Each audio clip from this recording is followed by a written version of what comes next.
오늘 일부에 보신 여러분을 주의 이름으로 환영하고 축복합니다. 20세기 르네상스인으로 불리는 피터 드러커라 하는 경영학자가 있습니다. 스스로는 생태학자로 불리는 것을 좋아했던 학자입니다. 전 세계적 20여 개국에 이 사람의 책이 번역된, 그리고 세계적으로 약 1000만 권 이상이 팔린 대단히 영향력이 있는 경영학자입니다. 이분이 처음으로 사용한 단어 중에 하나가 지식노동자라는 개념이 있습니다. 그는 여러 책에서, 한국에도 피터 드러커 학회가 있지요. 그는 사람이 성공할 수 있는 여러 가지 이유를, 성공할 수 있는 조건을 크게 세 가지로 꼽고 있습니다. 첫째, 시간입니다. 타이밍의 문제라는 겁니다. 어떤 사람, 어떤 사업은 너무 빨리 시작해서 실패하는 경우도 있고, 어떤 사업은 너무 늦게 시작해서 실패하는 경우도 있다. 결국은 타이밍의 문제다 하는 겁니다.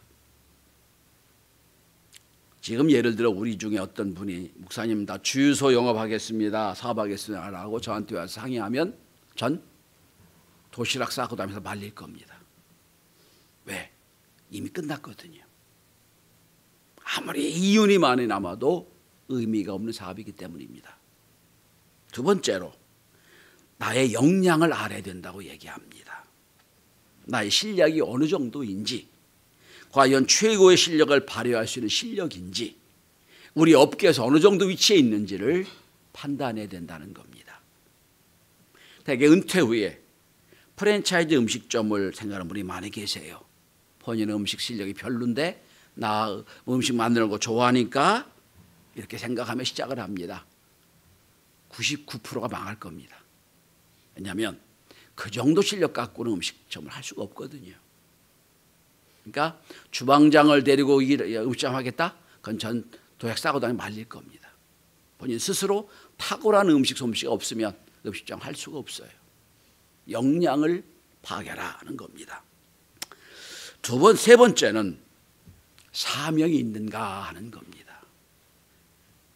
이분이 아주 큰 영향을 끼친 것 중에 하나 뭐냐면, 기업도 단지 이윤을 위해 추구하는 기업이 되면 안 된다는 얘기를 아주 강조를 했던 분입니다. 이윤 추구 이상의 그 무엇이 있어야 된다, 어떤 중요한 가치가 있어야 된다라고 주장을 했던 분입니다. 오늘 본문에 영적으로 이 땅에서 승리하는 비결이 나와 있습니다. 여러분, 우리가 세상에서 실패할 수도 있어요. 안 될 수도 있어요. 그러나 하나님 앞에서 성공해야 됩니다. 만약에 세상에서도 지질이 실패하고 하나님 나라에서 실패한다면 참 그 영혼이 불쌍할 겁니다. 세상에선 잘 될 수도 있고 안 될 수도 있지만 하나님 앞에서는 어떤 모습이라도 인정받는, 하나님께 영광 돌리는 저와 여러분이 되어야 될 줄 압니다. 오늘 본문에서 매우 중요한 구절이 나옵니다. 10절입니다. 10절을 한번 주목해 보시기 바랍니다. 여러 가지 은혜를 맡은 선한 청지기라는 표현이 있습니다. 은혜를 맡은 선한 청지기. 지금 베드로는 우리의 정체성을 청지기로 말씀하고 있습니다. 자, 그러면 오늘 우리 시대에 우리가 이 땅에서 하나님 은혜 받은 자로 승리하려면 첫째는 나의 정체의식을 분명히 해야 됩니다. 내가 누구인가를 알아야 돼요. 내가 누구인가? 여러분, 인간의 생일은 둘이 있다고 그러죠? 여러분, 주민등록상에 있는 생일, 엄마 뱃속에서 태어난 생일이 있습니다. 생리적인 생일입니다. 태어난 날이죠. 두 번째는 내가 이 땅에 태어난 존재 이유와 목적을 아는 생일입니다. 깨닫는 생일이에요. 내가 이 땅에 왜 태어났는가? 내가 이 땅에 살 일이 무엇인가? 내가 이 땅에서 뭘 남겨가야 되는가? 깨닫는 영적인 생일입니다. 구원받은 생일이에요. 그런데 대부분의 많은 사람들이 내 주민등록상의 생일은 있는데 영적인 구원받은 생일이 없어요. 내가 이걸 위해 왔다는 게 없어요. 그러니까 날마다 헤매는 거예요. 여러분, 우린 창조 하나님을 믿습니다. 그분의 섭리와 그분의 능력과 그분의 경륜 속에 내가 이 땅에 태어남을 믿습니다. 하나님이 큰 구원의 사역 속에 내가 필요해서 이 땅에 나를 보내셨다는 믿음, 이게 나의 존재의식이에요. 여러분, 내가 60억 중에 쓸모없는 사람으로 그냥 왔다 가는 게 아니라 하나님의 구원 사역 속에 내가 반드시 필요해서 그 시대에 그때 그 장소에 나를 부르셨다. 이게 나의 구원받은 정체의식이에요. 이거 있어야 돼요. 이거 없으면 날마다 우린 주변 사람으로 살아요. 이 일에도 주인이 못 되고 이 일에도 주인이 못 되고 늘 주변만 맴돌다 끝나는 불쌍한 인생이 될 겁니다. 성도 여러분, 한때는 왕자로 살았던, 세계 최고의 나라 왕자로 살았던 사람, 그러나 40년간 동안 광야에서 버림받은 사람으로 양치기로 살았던 모세, 그가 시내산에서 하나님을 만납니다. 그 하나님의 말씀을 듣는 순간, 부름받은 순간 그는 지난 80년의 인생이 쫙 해결됩니다. 내가 널 불렀다. 네가 광야에 40년 산 인생, 그 전에 애굽의 왕자로 산 인생, 그게 다 한 줄로 해결이 됩니다. 내가 너를 왜 불렀다. 이게 정체의식이에요. 왜 내가 너를 바로의 궁전에 40년을 살게 했고 그 광야에서 40년 목자 생활을 한 이유가 여기 있다. 그 이유는 앞으로 40년 동안 광야를 제일 잘하는 네가 내 백성 이스라엘 인도해야 될 거다. 날 불렀다는 거예요. 이게 모세의 정체의식이에요. 여러분, 철이 없을 때는 나의 모든 것이 내 거인 줄 알고 살아갑니다. 철이 들고 나면 나라는 존재가 나 혼자 되는 게 아니구나.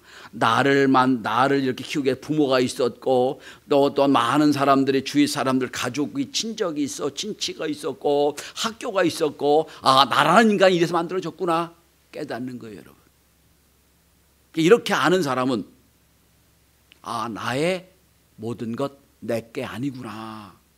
좀 확대 해석하면 나는 사회적 존재구나 알게 되는 거예요. 조금 더 확대 해석하면 난 영적인 존재구나 깨닫게 되는 거예요. 오늘 베드로는 우리에게 이렇게 권면합니다. 너는 선한 청직이다. 내 거 하나도 없다. 하나님이 맡겨주신 거다.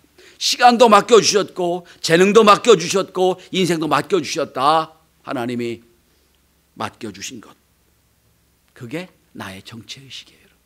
그러니까 내 거라고 주장할 수가 없어요.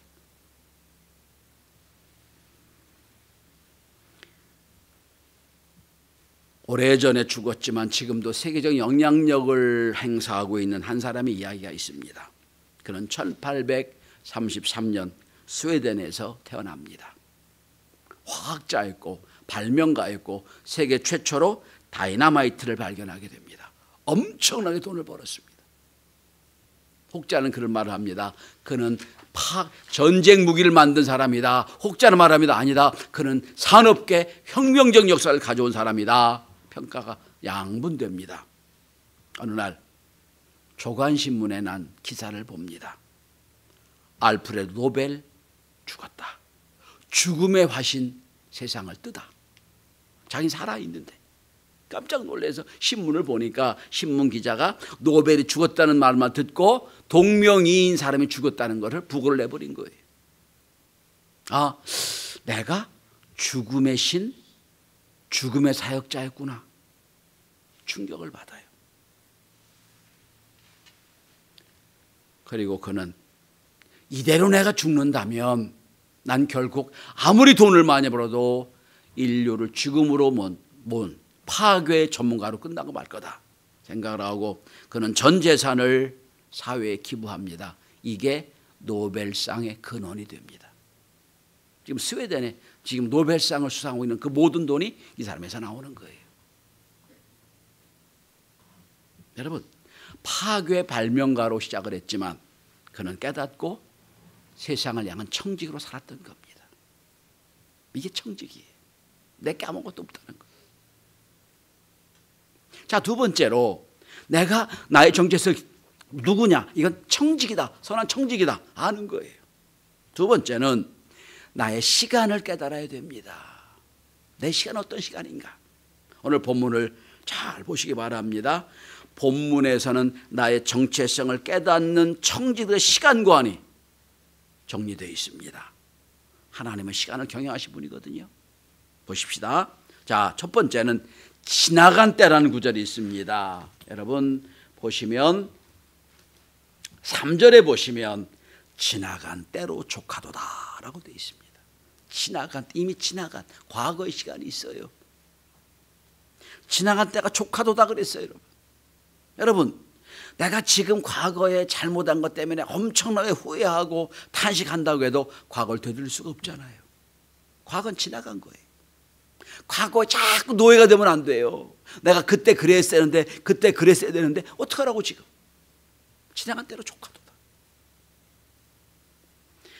과거에 내가 어떤 잘못을 했던 어떤 좋은 일을 했던 내가 어떤 참 나쁜 짓을 했던 그건 과거로 지나갔다는 거예요. 과거로 지나간 때로 족하도다. 과거를 정리해야 됩니다. 정리하지 않고는 현대로 나갈 수가 없어요.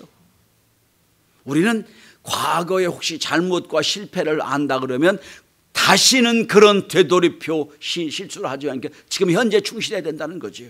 과거 후회하면 안 됩니다. 그건 끝난 거예요. 두 번째, 앞에 있는 시간이 있어요. 아직은 오지 않았지만 앞에 있는 시간이 있어요.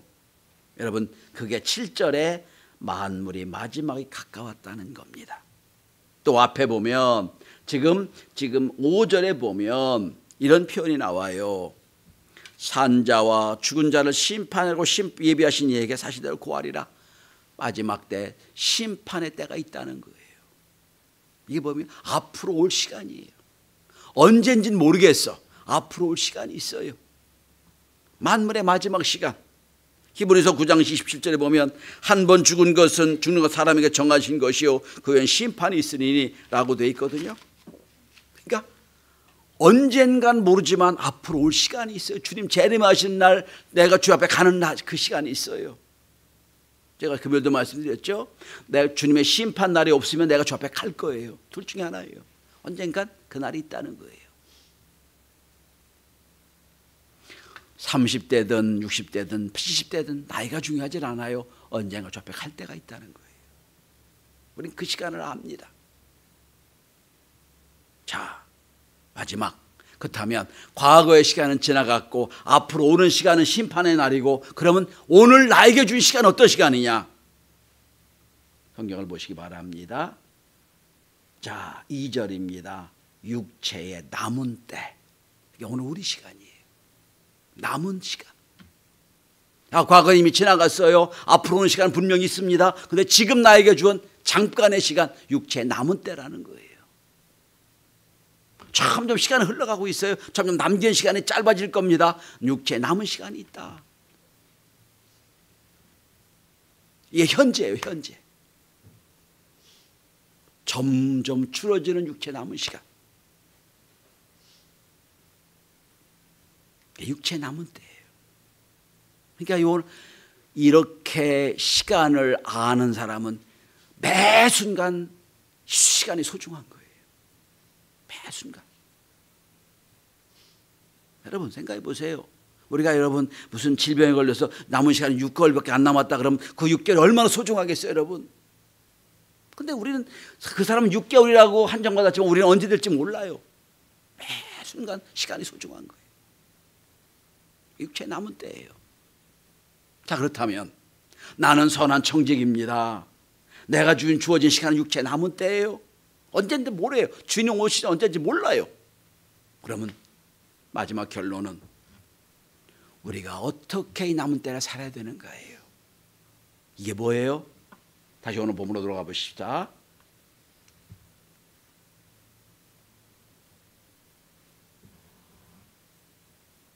(10절에) 은혜를 맡은 선한 청지기로 사는 거예요.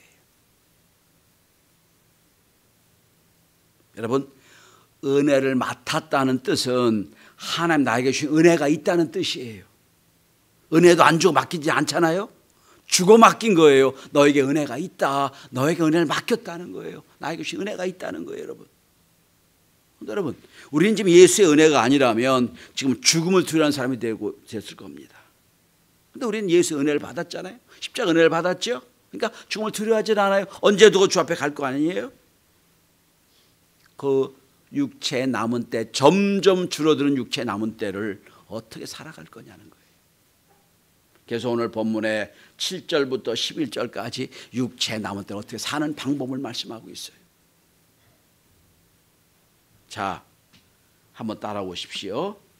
7절에 정신을 차리고 근신하여 기도하라.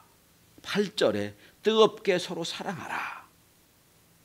또 90절에 서로 봉사하라. 이 세 가지 말씀을 해주세요. 전 두 가지 말씀을 드리겠어요. 가장 첫 번째, 다시 한번 보시기 바랍니다. 7절입니다. 정신을 차리고 근신하여 기도하라. 왜 그렇죠?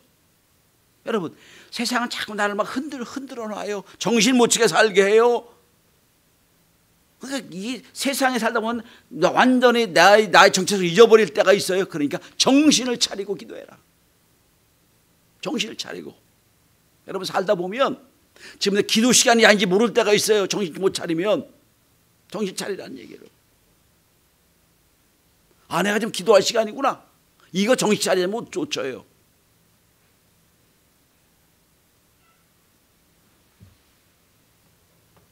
정신 차리고 기도해라. 모든 게 기도로 시작하는 거예요, 여러분.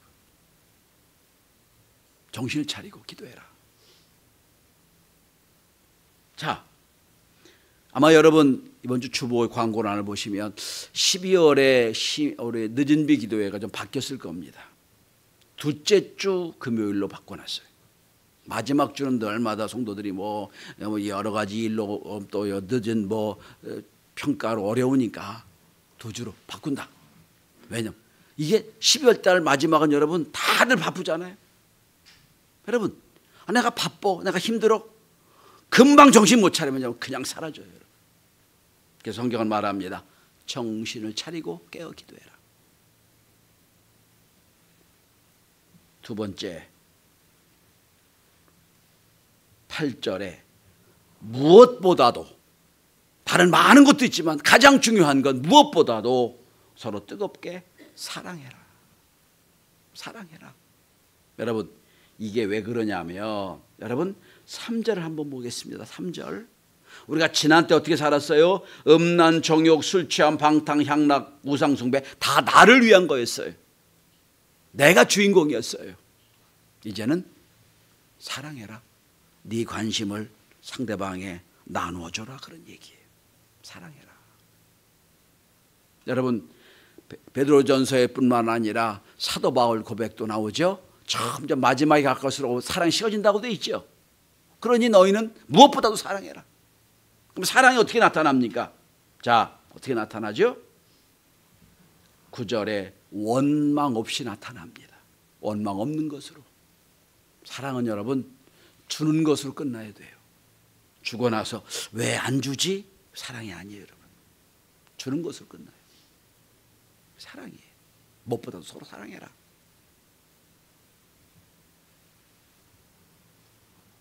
그 다음에 하나님 앞에서 어떻게 살아야 되느냐? 여러분, 서로 봉사하는 거예요. 근데 여러분 11절의 말씀을 잘 읽어보세요. 누가 봉사하려면 어떻게 하라고요? 하나님이 공급하신 힘으로 하는 것처럼 해라. 내 힘이 아니야, 내 능력이 아니고 내 역량이 아니야. 하나님의 힘으로 하는 것처럼 해라. 여러분, 우린 뭐죠? 선한 청직이죠? 우리 누구 거예요? 우리 주신 뭐 하나님 거죠? 그럼 내가 아무리 많은 걸 했어도 내가 자랑할 게 못돼요. 하나님 주신 힘으로 한 거거든. 이게 내 힘으로 했다고 생각하는 순간부터 교만해지고 문제가 되는 거예요. 내가 했다고 하는 순간부터 병드는 거예요. 뭐라고 성경은 말합니까? 하나님이 주시는 힘으로, 하나님 주시는 은혜로 해야 된다는 거예요. 그러니까 내가 한 게 아니라 하나님이 하신 거예요. 이걸 위대한 사도 바울은 이런 고백을 하죠. 내가 한 것이 아니요 라고 표현하잖아요. 나의 것이 은혜로 한 것이다. 사도 바울의 고백이에요. 은혜로 한 것이다. 이번 주도 우리 시국 신학교 두 번째 주 두 분의 목사님이 잘 다녀와서 이제 어젯밤에 귀국을 했습니다. 이번 주도 또 두 분이 갈 거고요. 다음 주도 두 분이 갈 거고요. 그리고 마지막 졸업식을 할 거예요. 근데 우리는 똑같은 생각을 해요. 목사님들이 다. 여러분 생각해 보세요. 일주일 내내 6시간, 7시간 내내 매일 강의해야 돼. 목이 나가요. 내 돈 들여 비행기 표를 사고 내 돈 들여 호텔을 얻고 내 돈 들여 우리 학생들 밥을 사줘요. 내가 했다고 생각을 해요. 우리 성도, 우리 목사님 다 그런 생각이 없어요. 내가 그래도 와서 이런 일을 감당하니 감사하지. 우리 교회가 이런 걸 도와주니 감사하지. 이게 뭐예요? 내 힘으로 하는 게 아니야. 하나님 은혜로 하는 거예요.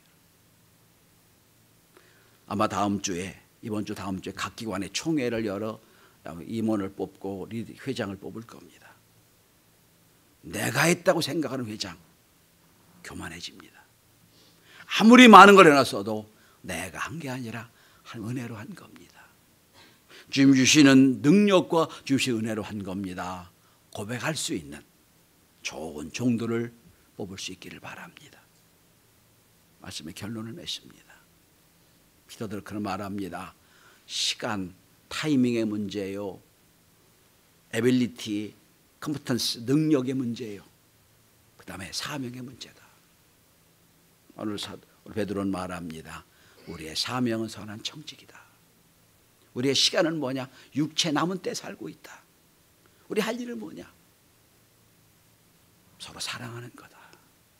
무엇보다 기도하는 거다. 여러분, 오늘 대림절 첫 번째 주일이에요. 주님 오심을 기다리는 절기의 시작입니다. 뭐로 기다릴 수 있겠습니까? 주님 어서 오시옵소서 기도함으로 준비하고 기도함으로 은혜 받아 선한 청직으로 사는 저와 여러분이 되시기를 주의 이름으로 축원합니다. 기도합니다.